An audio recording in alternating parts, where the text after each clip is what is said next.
I now call the meeting to order on Monday, December 4th at 7 p.m. We'll start with the Pledge of Allegiance. If you'll please stand and join us. I pledge allegiance to the flag of the United States of America and to the republic for which it stands, one nation, under God, indivisible, with liberty and justice for all. All right, at this time, I'm going to open the floor for public comments. Let me be clear about what public comments are. If you are here to comment about any of the two items that are on the agenda, so if you have the agenda in front of you, we have a public hearing 4A, we have a public hearing 4B.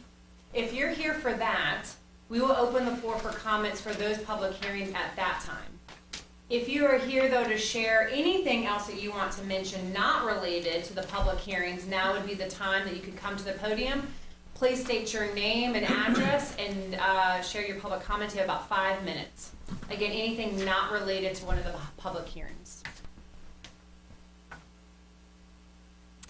All right, seeing none, we'll move on to item 3 on our agenda for the evening, approval of the Planning Commission minutes from July 31st, and it has been confirmed that that was in fact our last meeting. Any questions or comments or edits for the previous agenda minutes? No, I make a motion to accept. All right, I have a motion to accept. Do I have a second? A second. I have a second. All right, all those in favor say aye. Aye. All those opposed? Any abstain?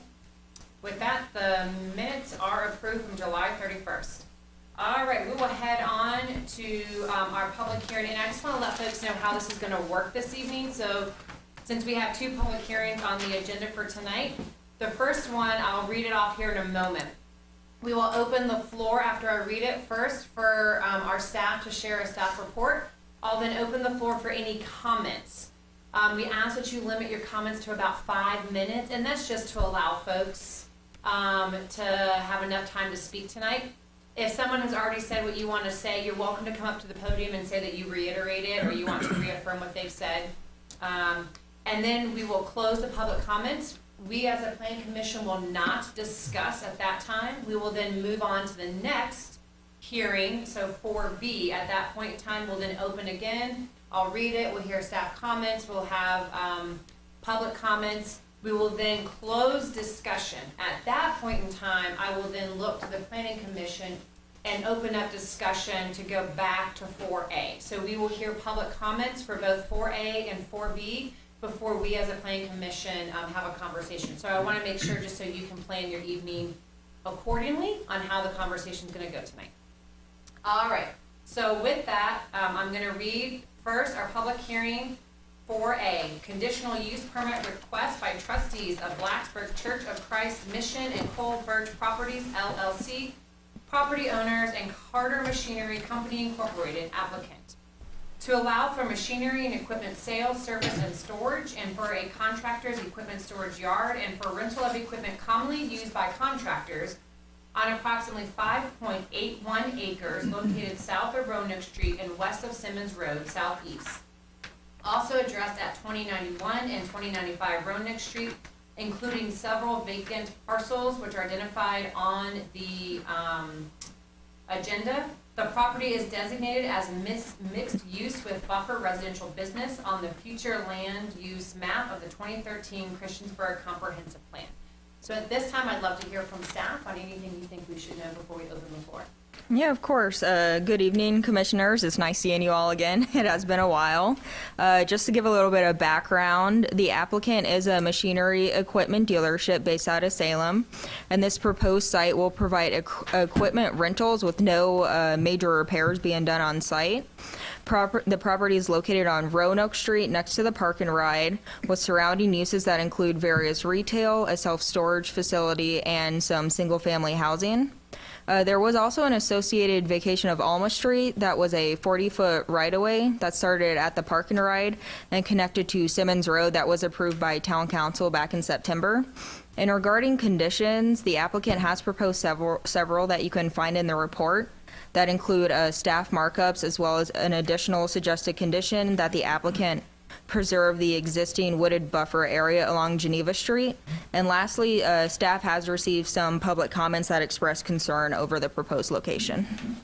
Thank you, I appreciate that. And we did receive those comments both in our agenda packet and then the ones that were received or emailed and then ones that were received after. We also have paper copies. So we have received, to my knowledge, all communication that has been shared in advance of tonight, just so everyone's aware.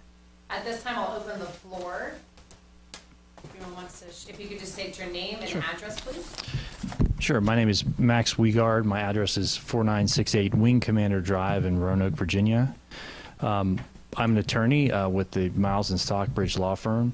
My firm represents Carter Machinery in various matters, including zoning and land use matters. And in this case, we are representing Carter in connection with its efforts to acquire the property that is the subject of this conditional use permit application, as well as in connection with the permitting process.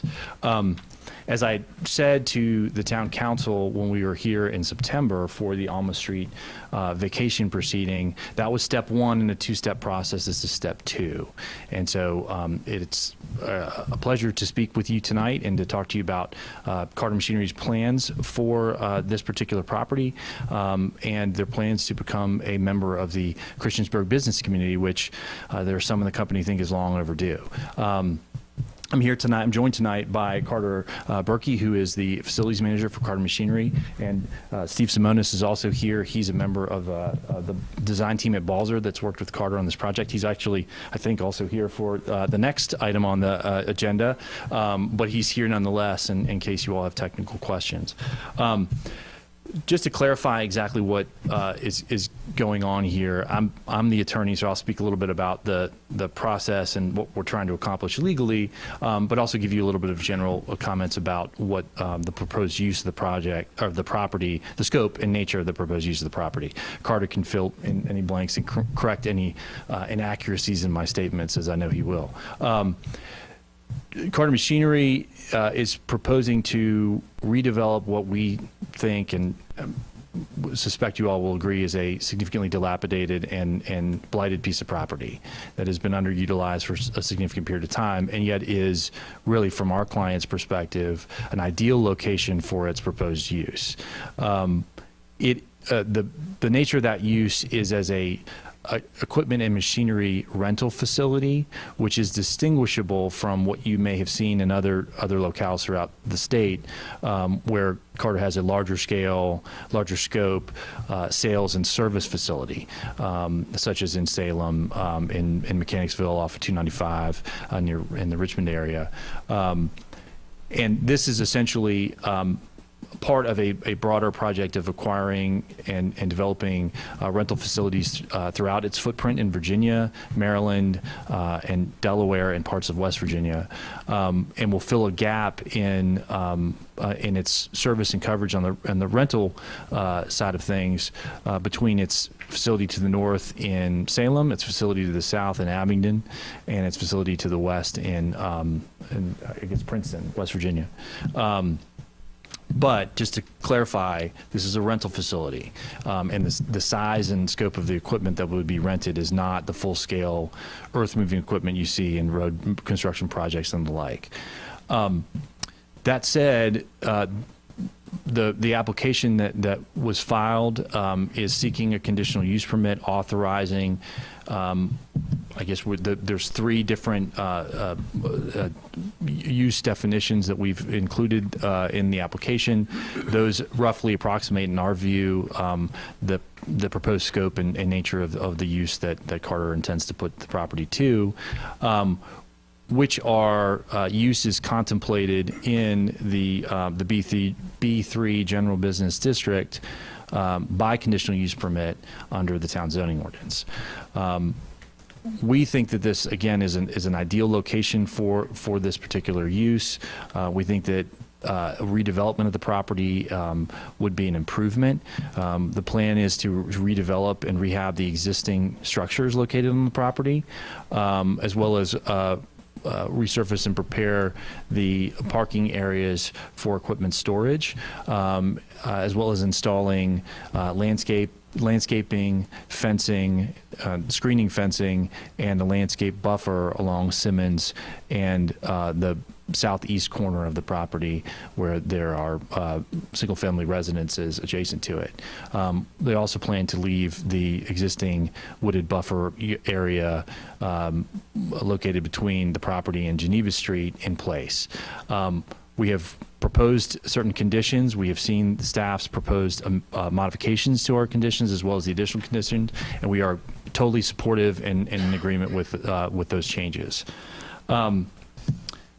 I will note that those conditions are modeled after the conditions that were recently approved by the town council for the Caliber collision conditional permit for the property that's not adjacent but nearby, just a little bit. I guess that's south on Roanoke Street.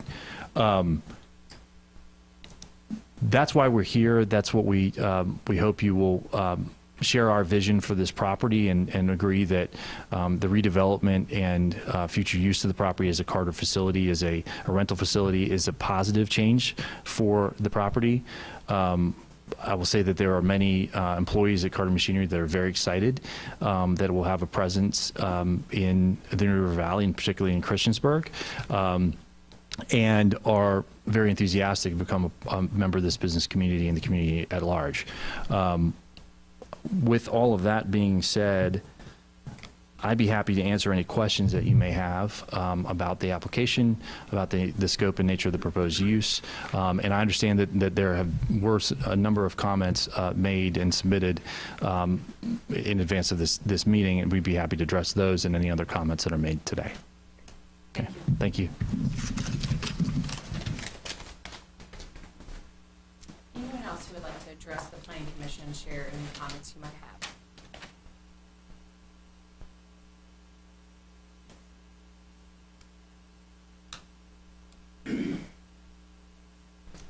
All right, in that case, hearing none, we will close this public hearing and move on to the next public hearing. Thank you. And like I said, we'll have more conversation and questions, but at that point, there'll be no comments from the public. At that point in time, it will be the Planning Commission having conversations. We might ask questions of the applicant that is here, but there will be no dialogue between the citizens and back and forth. Okay. All right, so moving on to public hearing B on your agenda for this evening. We're looking at a conditional use permit request by HS Development 2 LLC and STMOB LLC, property owners, and HS Development 2 LLC applicant to allow for a planned housing development consisting of a 114-unit apartment community on approximately 7.497 acres, located at the terminus of Sunset Drive Northeast, identified in the tax parcels listed in the agenda. Zone General Business District B3. The property is designated as mixed use with buffer residential business on the future land use map of the 2013 Christiansburg Comprehensive Plan. At this time, I'll turn it over to staff to give us an overview.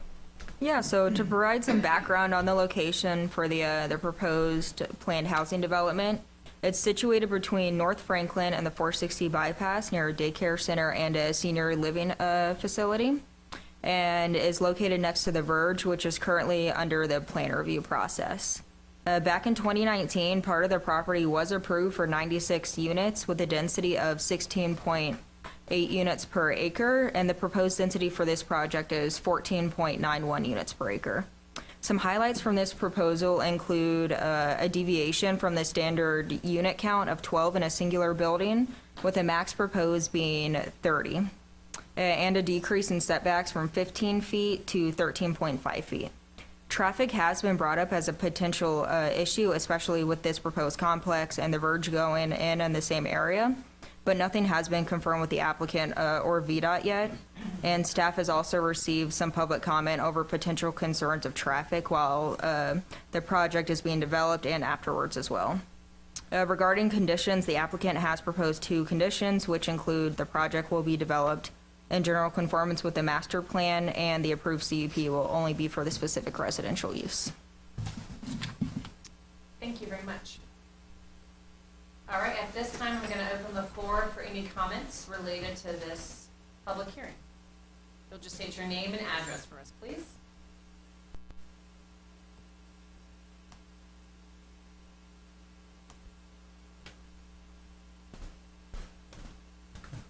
Good evening, everyone. Steve Simonis with Balzer & Associates, 80 College Street, here in Christiansburg. Appreciate the time this evening. As Caroline said, this is 7.6 acres at the end of Sunset Drive. So to refresh everybody, not quite at July, maybe a few months before that, we were before you on The Verge, which is a multifamily housing development proposed right behind Lowe's, just at the very top of Farmview, at the top of Farmview Road right here. That property actually extends back up against 460. So I think I lost my clicker. So at the end of Sunset Drive is the property we're looking at right now. The existing houses on the north side,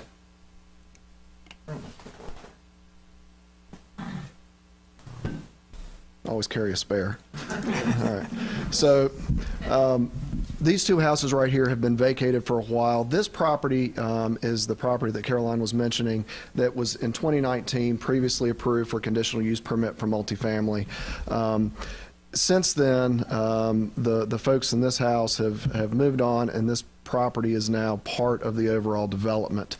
So this one has been sitting vacant. This is now. So the entire 7.6 acres is part of this application, and as she mentioned, actually has dropped in overall density from a unit count from 16.8 to 14.9. So we're proposing 114 units of apartments, mix of 1 and 2 bedroom units. Most of these are 2 bedrooms. We do have about 8%, I think, of 1 bedrooms in here. I can't. I'm going to have to get you to scroll for me, Caroline. The battery's dead, I think, in yours. If you want to go on down to the master plan. As part of this application, actually, this is fine right here. As part of this application, there is a right-of-way vacation request. Sunset Drive currently stems all the way down and touches that other property I was showing you earlier. Similar to the Verge that had that right-of-way extend way back into that property. With this property being combined into one development plan, that right-of-way that kind of tees and hammerheads down here at the end is not necessary. So we are requesting that small portion of right-of-way to be vacated, and a new turnaround area would be built right here at the end of Sunset Drive, and the appropriate right-of-way, as you can see here, the appropriate right-of-way would be dedicated for that new turnaround spot. So this is the layout of the property. Again, punched into 6 buildings here, parking lot that circles around. We do propose a community room and a pool here in this location on the western side of the property. There had been a right-of-way that extended through the property and extended up to the existing house on this side.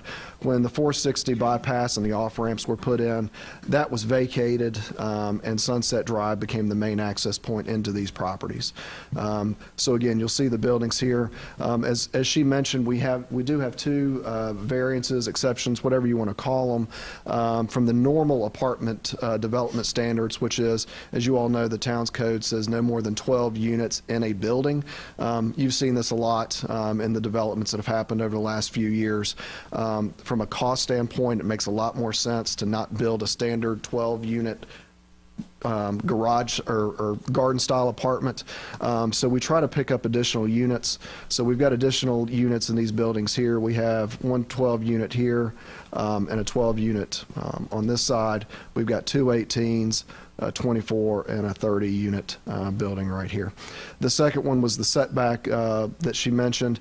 In the town code, it states that any apartment multifamily building should be 15 feet off of the face of curb. So right along your edge of your parking spaces back to the face of the building. The height of the buildings themselves are 45 feet, which means we need some additional true setback off of the exterior property lines.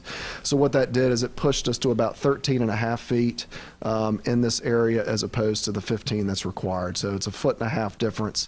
The interior units here do have 16 feet, so we're more than meeting that. height we talked about. The open space that's required for multifamily developments is 400 square feet of open space per unit. So that would require us to have 45,600 square feet of open space. We have that open space partly with the community room and the pool here. We've got open space in this area here. And these are the other two areas, this one right here, and then our big section of green space. Now, we do have a lot of topography in here. We'll have our stormwater management area on the backside as well, but we do plan a walking trail through that would also access for stormwater management based on the regulations that we have to get to that with vehicle access for maintenance. So we do have plenty of areas. We haven't programmed some of these spaces in here, but it could have a fire pit, additional bench seating, anything outside grills that could be in this area here in the middle. But the main recreational community space will be here at the pool and the clubhouse. Parking is proposed just over code. Code's required at 2 per unit. We have just over that, 2.03 spaces per unit, I think. So we've got 4 or 5 extras that are through the development here. But again, we do have 1-bedroom units that are in there. So those 1-bedroom units also are kind of allocated with 2 spaces based on the code. So we do have if there was just one person in a 1-bedroom unit, we would have extra spaces beyond those 4 that we have shown on the plan here.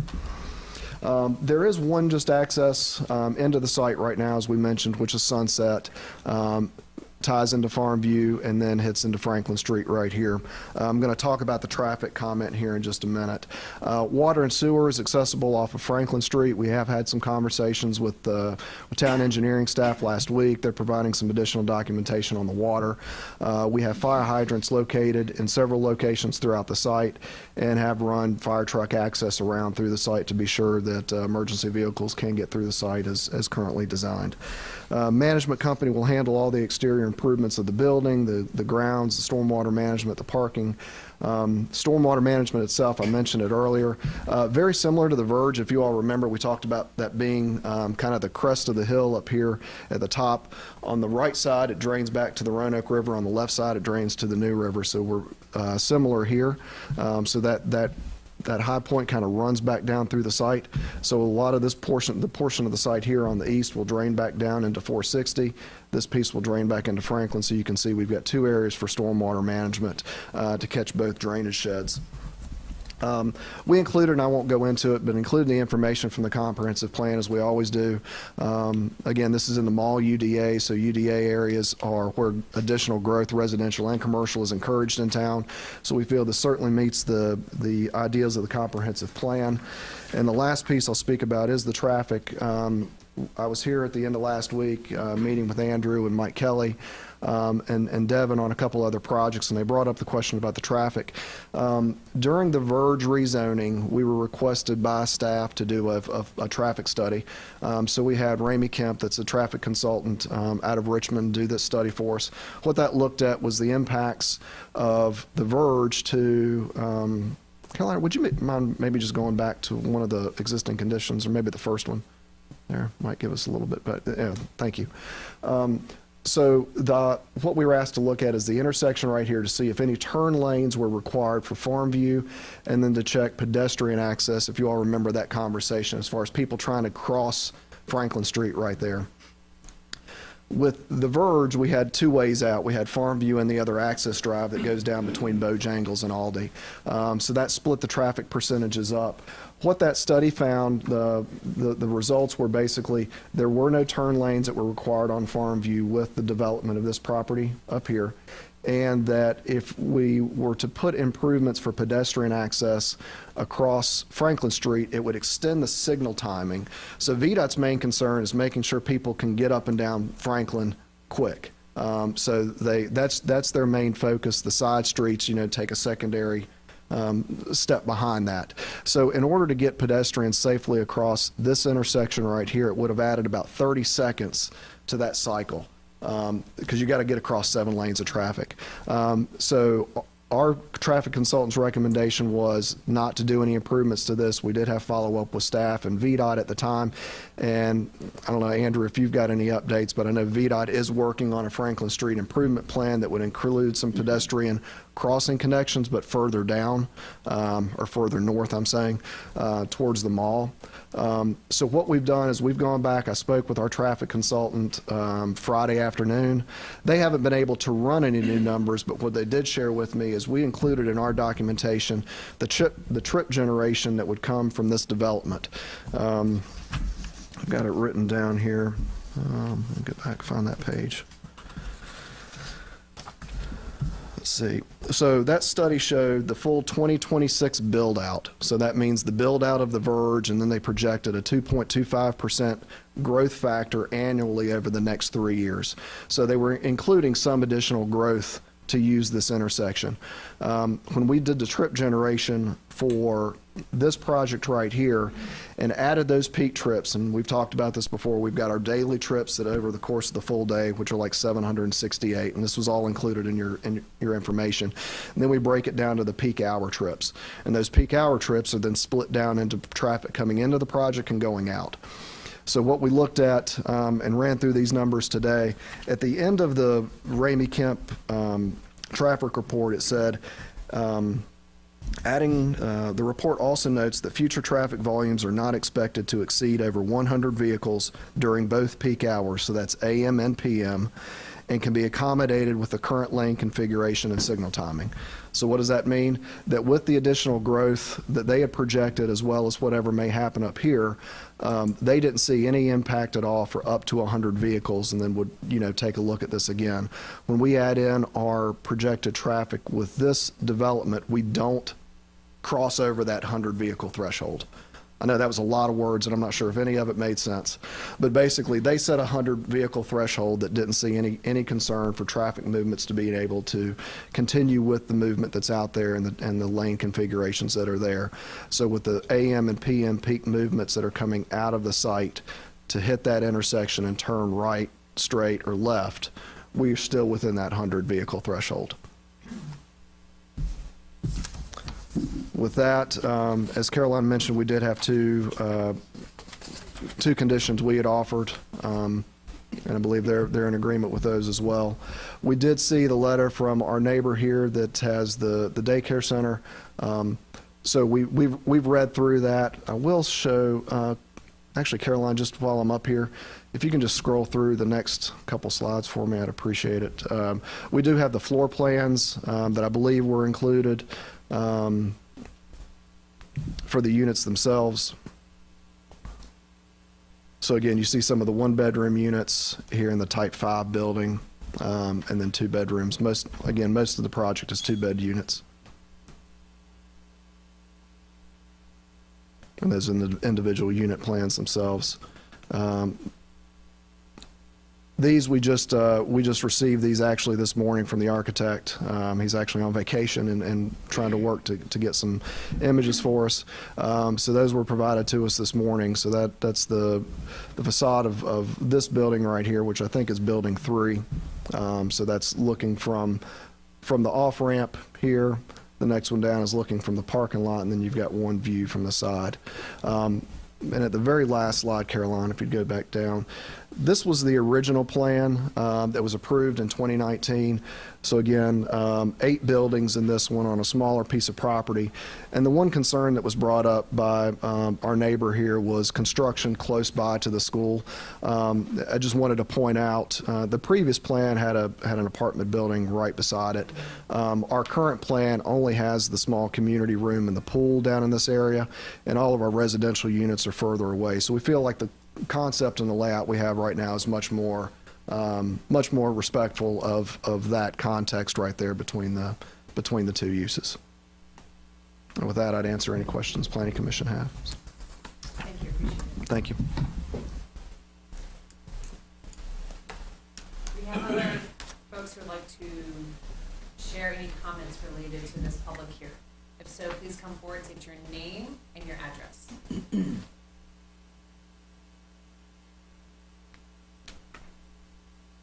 Okay, seeing none, we're going to close that public hearing.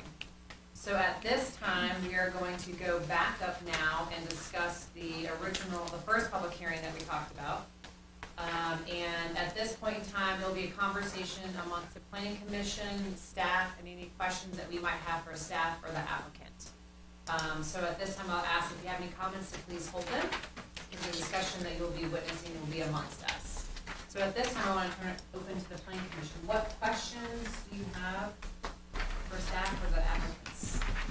I'd like to go back to the screen that showed the greenery and that type of thing, so that gave a better view. What type of vegetation is that?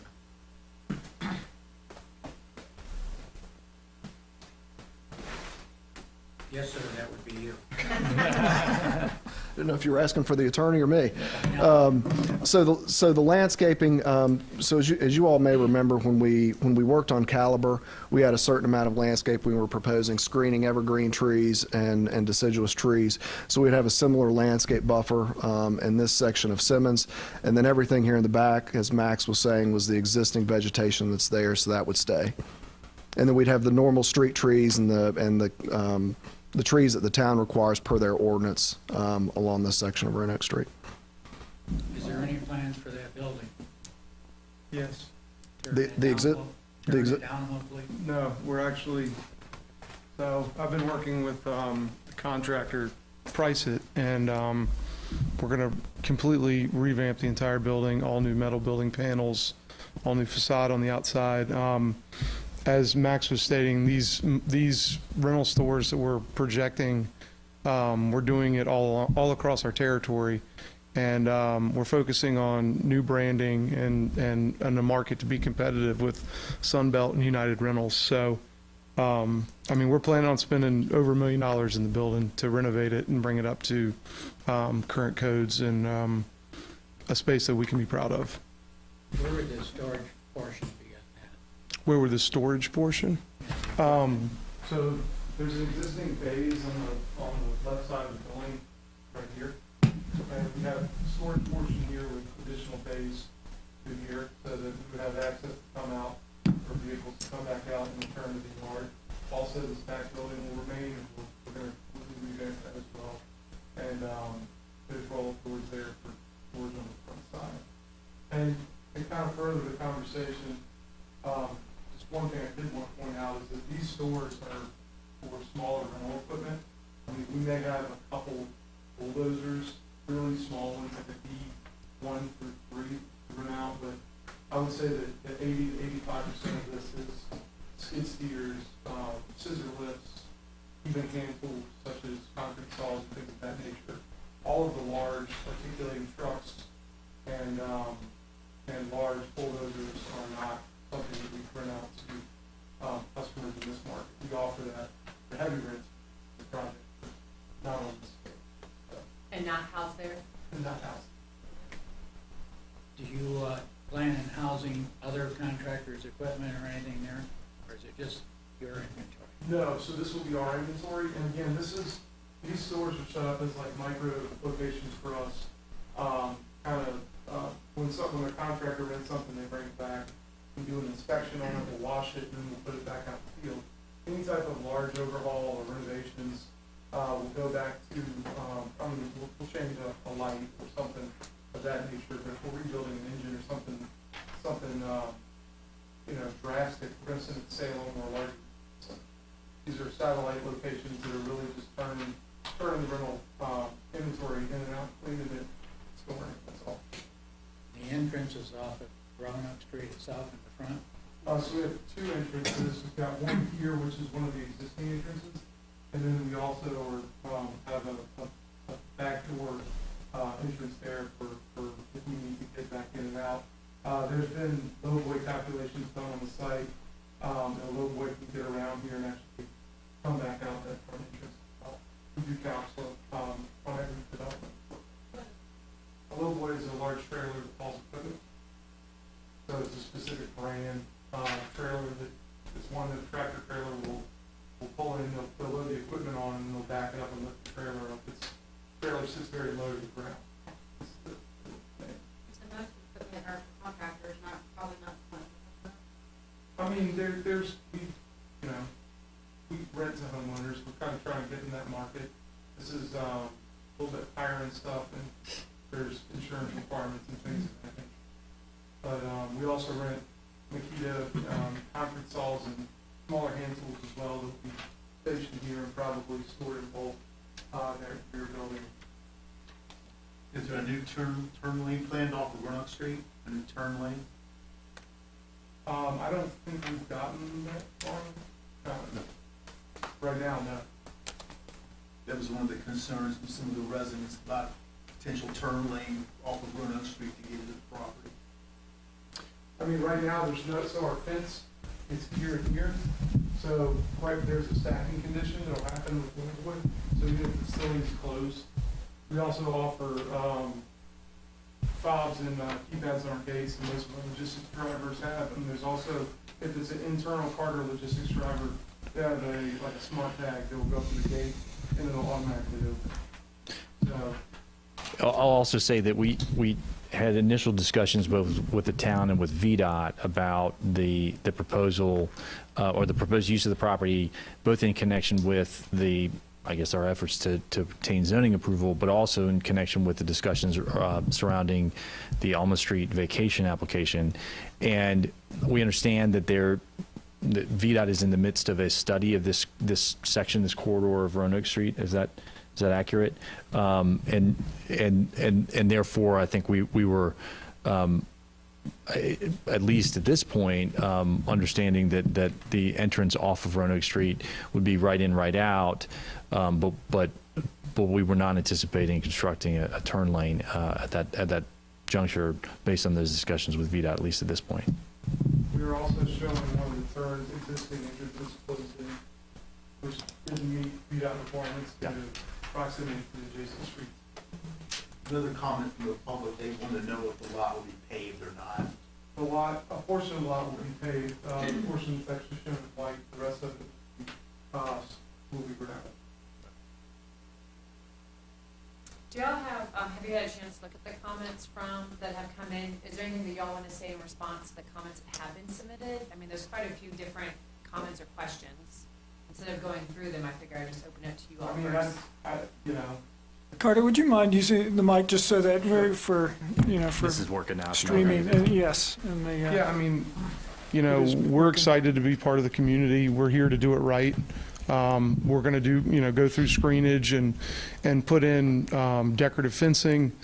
And I mean, this is not something that's a dingy, oil stamped garage. Like, we are looking to fully renovate the building and the property, to be one of our flagship stores moving forward with the rental facilities. And again, our initiative is to push and try to be on brand with Sunbelt and with United, and to be a big player in the region, both here and in the north and in Baltimore and our entire territory. So, I mean, I'm here from Carter's standpoint saying, we're going to do this and we're going to do it right, and it's not going to be an eyesore anymore. We're going to take the time and the money and invest in the property and do it the right way.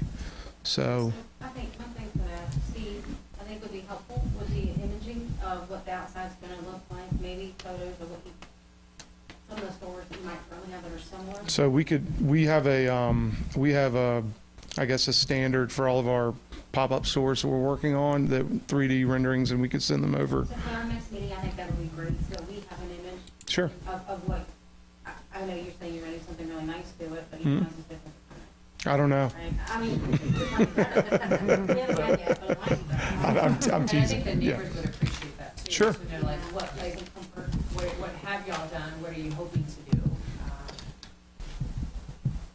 Where are the dumpsters and everything located? We're still in the preliminary phases, and it would be away from a road and back, probably behind that second auxiliary building back there.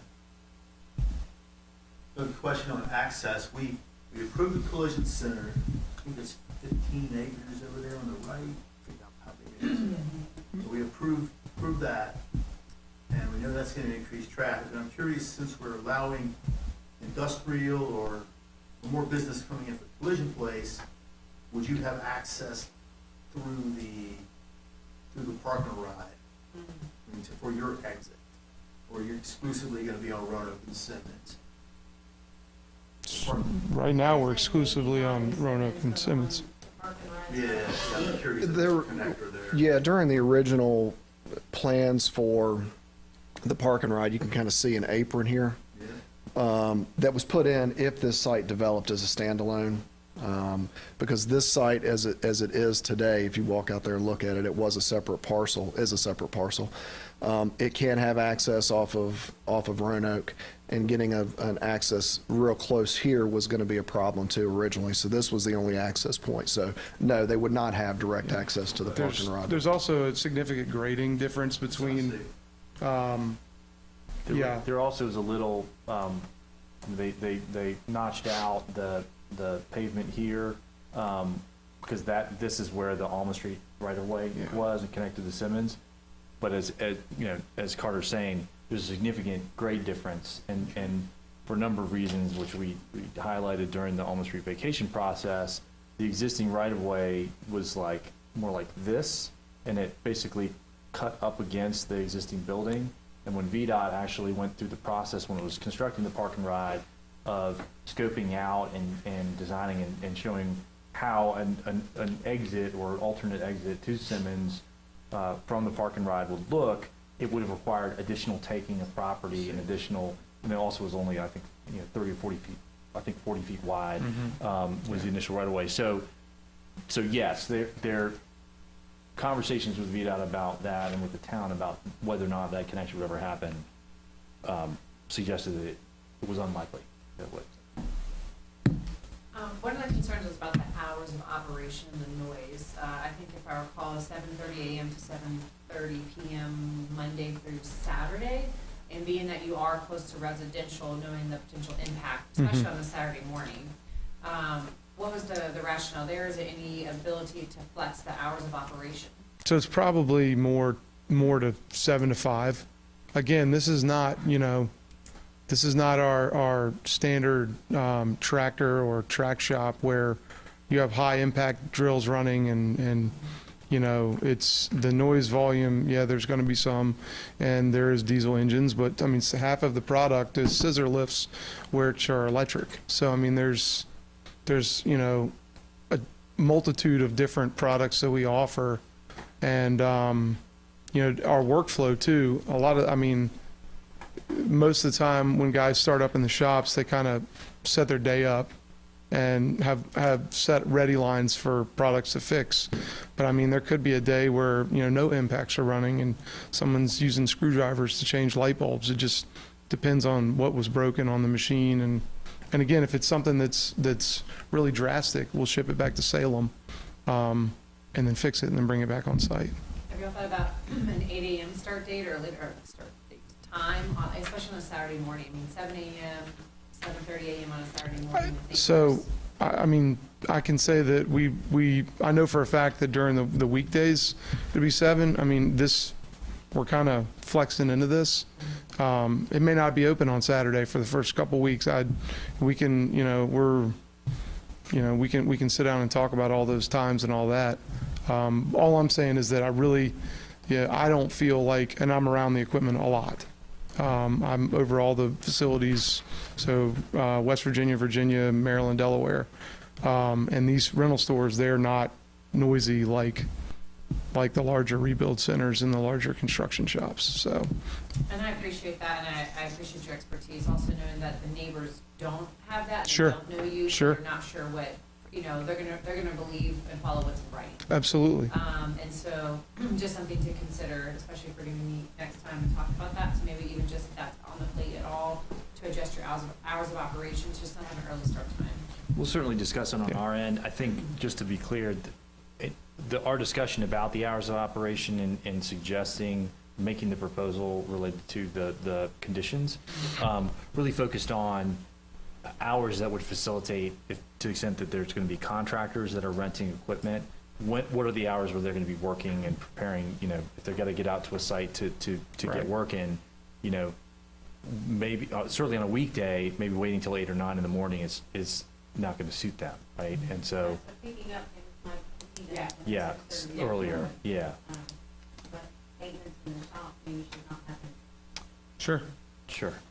Something along, you know. And another thing about while I'm standing up, sort of near the microphone, I can't help myself. Another thing I wanted to say is that we are mindful and we'll be happy to provide you through staff of some examples of elevations and photos of other facilities that are of similar scale and design, just to see what we have intended and what beauty in our eyes looks like. But I will say, there are comments and concerns about values and rentals and things.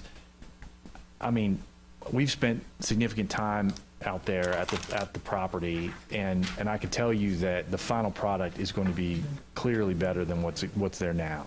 And it will take the intent is to take what is a blighted property and turn it into something that y'all can be proud of and that Carter can be proud of. But we understand that we're not going to ask you to just take our word for it, and we'll provide you some examples of what we think it will ultimately look like. Okay, thank you. On the Simmons Road there, I see you guys putting up fencing and trees there along Simmons and sidewalks. I'll tell you what's in the application. So the proposal is to have sidewalks along the public road frontage, both on Roanoke and then on Simmons. With regard to the trees, the plan is to have a privacy fence along the graveled or surrounding the graveled lot, and then between the lot and the sidewalk, that's where the trees would be planted.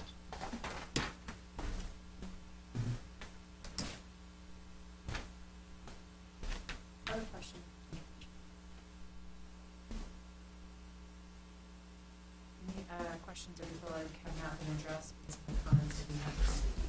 We can just take a look and make sure that we've covered the comments.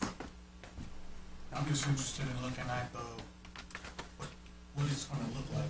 Yeah. That's the big thing for me, because it is an eyesore right now, so that's the only concern I have. And I'm sure stormwater's been taken care of and, but we all know what road looks like. Right. But if this is gonna be mostly gravel. We'll still have stormwater. We do have it shown, You'll still have it, but up we're in not the gonna upper impact left-hand corner. Roanoke Street anymore from what it already. Correct. Yes, ma'am. The design for that is up there, right? So, yeah, we originally were going with a pond, and now we're doing underground retention tanks. Okay. And so did I understand correctly, because we did see it says main entrance on your, map there, on your picture, but the intent is to have the main entrance be the Roanoke Street entrance, not to use Simmons as a common entrance, is that correct? So all of the truck traffic, is gonna come in through, do I know how to work this? Oh, yeah, look at that. Yeah, this is right through there. I mean, we want customers, we want everyone to come in here, check in with our facility, and then if somebody needs to go into the yard area to receive something, and we need to go out of this gate, we will, but there is also flow around the property to come back out this gate as well, come back out the site. So, I mean, we want to be safe and responsible with the equipment too. We don't want people just driving through, and I don't know if you guys know this or not, but Caterpillar equipment keys start every single piece of equipment, so we lock it up. Is there a left turn out of that? No, there's a right there. Yeah, Yeah, right There's in, a- right out. Okay. it's right in, right out. There's a median right there. Yeah.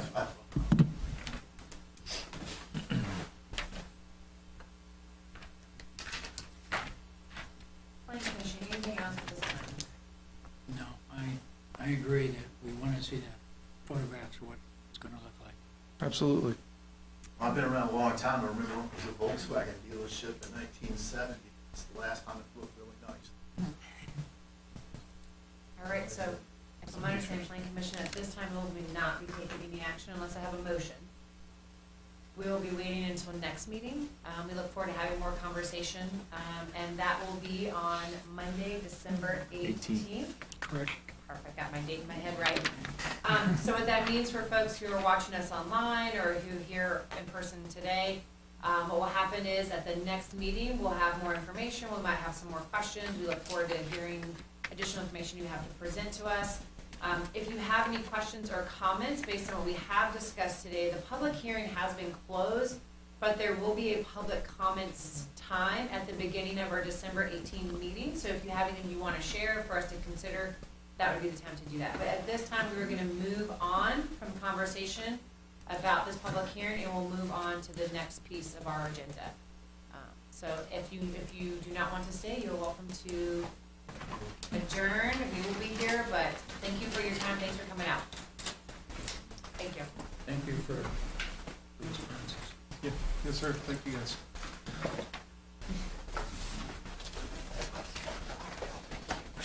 All right, Planning Commission, we will now move on to discuss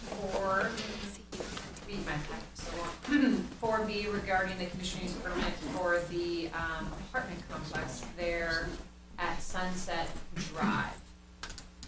So at this time, I want to open up the conversation to our planning commissioners. What questions do you have for the applicant or for staff? You said, when you were talking that most of the vehicles get around there, you mean some can't, fire equipment? Oh, no, sir. No, when we run the fire trucks through, yeah, we use the bigger ladder trucks, you know, the standards to make sure we can make these movements around to get to all the buildings. And one thing I didn't point out, because we talked about this, I believe, at one of our last projects, this little building right here would be the mail kiosk. You know, the post office is requiring now, even on single-family subdivisions, you know, a combined mail kiosk. So, you know, the idea would be post person would come in and be able to pull right here, unload, and get the mail out, and be able to wrap back out. What about the sidewalks? Sidewalks, we'd have sidewalks all the way around, basically touching every piece of the parking lot and the buildings. And we would build sidewalks back up into the existing sidewalk infrastructure that's on Sunset. Now, are they gonna be even with the road, or are they gonna have curb? We'd have curb. The plan would be to have curb on all these. And what about the trash pickup there too? Is it gonna be a single location? No, we've got, I think we've got two planned right now, three. So we've got one small one right here that would be for the community room. We've got a double corral right here and a double corral down in the lower area. We also have bike parking that some bike racks we're proposing to put in a couple different locations as well. We figure this will be a bikeable location as far as its you know, proximity to the Huckleberry. There is only one entrance? There is, yes, sir. Yeah, there's no other way. You know, we can't have access off of Franklin because of the off ramp for 460. So there just physically isn't any other way to get into the site other than Sunset. Steve, you said that to get out to 460 out there by Lowe's and stuff, you had to go over a gas line or something? Is that what you said? That was on the verge. That was on the other development, yes, sir. Properties Well, that yeah, conceivably- when the verge is built out and that other access road, yeah, if somebody didn't want to go down to Franklin and cut across, they could go up and through the other property and come back down, but it's kind of a long way around even to get to Aldi. I mean, it'd be quicker to jump out and turn right there at Bojangles. But to get out to the bypass, Pepper's Ferry, you have to go over a gas line or something. Well, They have to spend. oh, yeah, if you were actually going to connect back down to Grand or where Wing is, yeah, They have two exits. right, Two exits. right. Assuming this is for Mhm. construction time, what is your, like, are you gonna do one building at a time, two buildings? The idea would be, the whole site would have to be graded, stormwater would have to go in at once, infrastructure would have to go in at once. We actually just had this, a conversation with staff last week about phasing in Magnolia, the property down on 114. You know, so the idea would be infrastructure and the massing of the site would be done at that first phase, and the buildings would just come online. You know, we would be building buildings as we're going. The hope would be if we can provide, and again, we had this conversation, so we've got to be sure all the public utilities are in and they're accepted by the town. You know, we've got a paved parking lot. Residents, if we do get a building CO'd, and you know, if we want to CO this building, but this one's still being built, that there's safe access in and out. You're separating construction traffic and residential traffic perfect. But yeah, the idea at this point for the scope of what we're talking about, the project's not big enough to break it into multiple phases per se. Are these gonna be similar to like the Adams as far as the quality, the, It will not be, I can't say 100%. We've got Ian and Kevin here, the two of the development partners on it. It's probably not going to be as high-end as the Adams. So it's We're looking for something at a, affordable. yes, okay, Yep. that's very important. yep. Does staff have any comments or thoughts on the 30 apartments versus 30 units versus 12 units, and that's significantly over? I think that is a standard that's been in our code for a long time. I do think it is probably more of what was in in fashion or common back when the code was written, where you'd have more garden-style walk-up apartments that wouldn't have as many apartments, probably like a central foyer, and they were served off of that. I think that there's different models now, so I do think that is something that probably, from a staff perspective, should be looked at a future, code amendment, because I do think it's more common now to see larger buildings, and I do think if at this point it is a matter of weighing it on a case-by-case basis to see, is this not consistent with the scale that you believe is appropriate at this time, at this location, And I think that's what we would look to consider at the time when we looked at a code amendment as well. Is it something that we would want to change wholesale, or would you want to continue to look at it on a case-by-case basis through a planned housing development? I mean, in this case, the 30 units look very similar to the 12 units, just a longer footprint. It's just longer, and Right. the other piece of it is there's nobody adjacent to us. I mean, it's woods and the off ramp. So again, that's one thing that we look at. When we talked about the Verge, it was 200 and some units in one building. That's what I was gonna ask, because I yep. can't remember on the Verge how large some of those buildings were. Yeah, it was one building, and we're probably going to be talking to you guys about that one again before too long. But it was one big building, in that one, 209, 219 units, something like that. I can't remember the exact number, but again, when we look at these, we do want to be sure, if we had a lot of, if we had a row of patio homes back behind us, maybe we don't do a building that's that long. But again, so we look at what's adjacent to it, and making sure, as Andrew said, that we're in the same scale and scope of what's adjacent. And given, I appreciate that you have the apartments away from the daycare center, I'm still shocked in Blacksburg that there's a hotel that overlooks a daycare center. I just can't believe that that's allowed. That just feels very unsafe to me. So I appreciate that what you have over there is not something where someone can sit in their apartment and look down on the daycare center, because I would have concerns about safety there. And it looks like you have a good screening there as well, so I appreciate that. And then you, over here, so the, where the stormwater is, that green space, I mean, it's kind of a funny elevation, but you do anticipate, all the way to the right. Oh, I'm sorry. Stormwater management, sorry. You do anticipate that be usable, that people could, play out there, I mean, accessible? Well, this section down here is not going to be accessible because it does drop off. It's similar. It's that same bank that you see as you walk, go around to the back of the Verge. You could get some over there. Could. But we did we did look at the grade as far as where we could get a trail in there to work and get a trail graded in there. So the trail itself, I can't say if it would be ADA accessible, but it's going to be usable. This area up here at the top will be more graded out. We've talked about doing is there a place we could do a dog run, dog park in there for the residents as well. So we do have quite a bit, of usable space for residents before we kind of drop off into the. But you do seem to plan to put a trail in there. Yeah, we do plan to put the trail in. Yep. Does the staff have any problems with the setback variances? As far as the setback from the driveways, no, because I think that is, I think the more important standard from staff's perspective would be meeting the setback for the height and the additional setback for the height. And they are not requesting, they're not requesting a smaller setback to the outside of the property.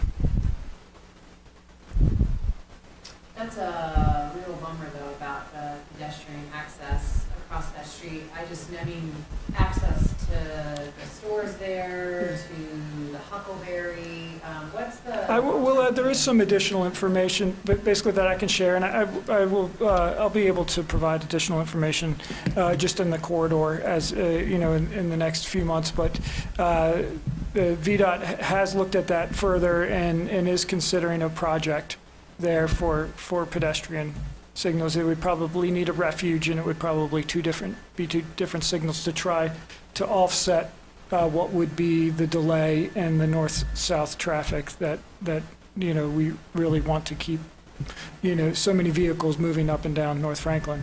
But there's some additional conversation now about VDOT actually putting in for a project there.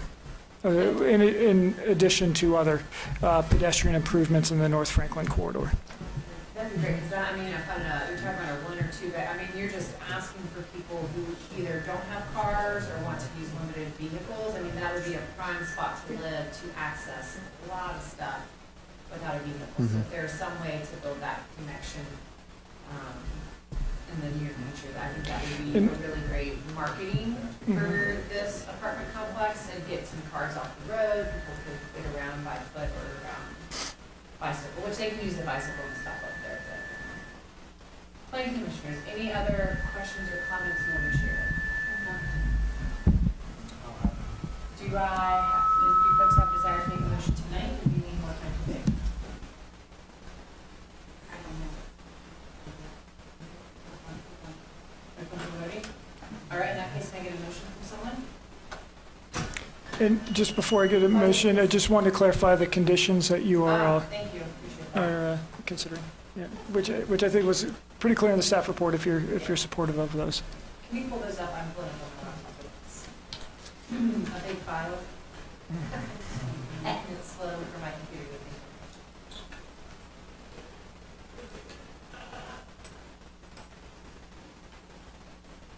She's trying.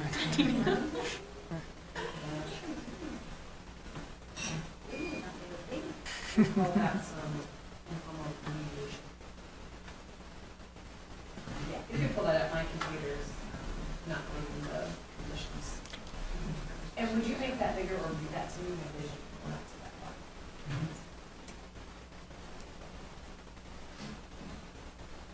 Okay.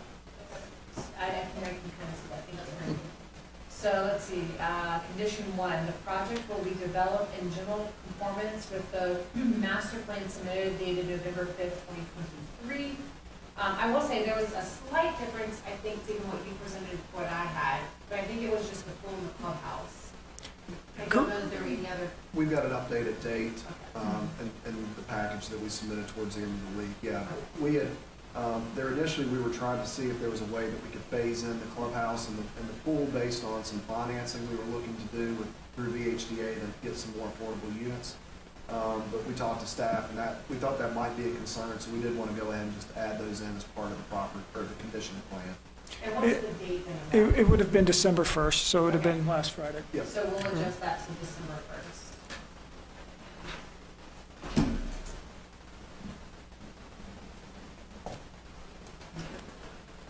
And then condition 2, the approved conditional use permit shall only be for the specific residential use as described in this application. Commissioners, are there any other conditions that you feel you want to discuss? Are there any questions about those two that are there?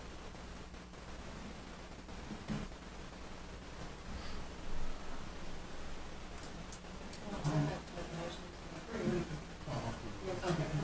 So I can make a motion to approve with the one condition, number 1, name change to the name of December 1st. Second. All right, all of those in favor say aye. Aye. All those opposed? No abstentions. All right, at this point in time, the conditional use permit for, computer will have to been waiting, for the planned housing development at Sunset Drive has been recommended for approval for town council. Town council meets on what day? The public hearing for this item would be January 9th. January 9th. Okay, so if you're interested in hearing how this progresses, if you have any questions, any comments you want to add, if you want to hear about that, town council meet on January 9th here in this room at 7 p.m. to have the public hearing. So you're welcome to submit comments in advance. They will also have a public hearing like we did this evening, where you are welcome to come to the podium and share any thoughts that you might have about the application. All right, at this time, we'll be moving on from that item to other business. So if you want to stay, you're welcome to do so, but you're also welcome to depart if you would like to continue on your evening elsewhere.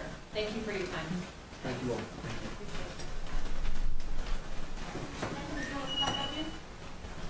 I'm good back here. I'm in the county now. We can work something out. Yes, he was.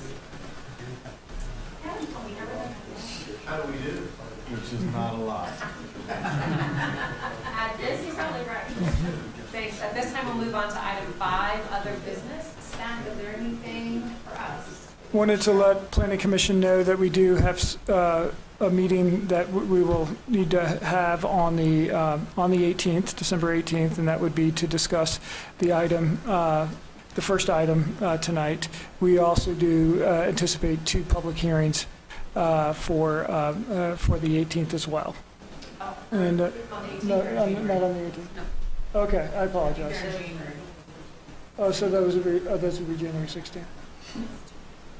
Okay. Very good, I apologize. All right. But we would have, a planning commission subcommittee meeting for a comprehensive plan on the 18th. So, and we are planning for 5:30 if that is suitable for the commission. We can just send out a reminder email. Yeah. The Monday, December 18th, there'll be at 5:30 a subcommittee meeting, and then the planning commission meeting at 7 p.m. to vote on the public hearing from this evening for a road. Anything else? That is all I have. There is a tree lighting and parade this Correct. Friday, downtown Christiansburg.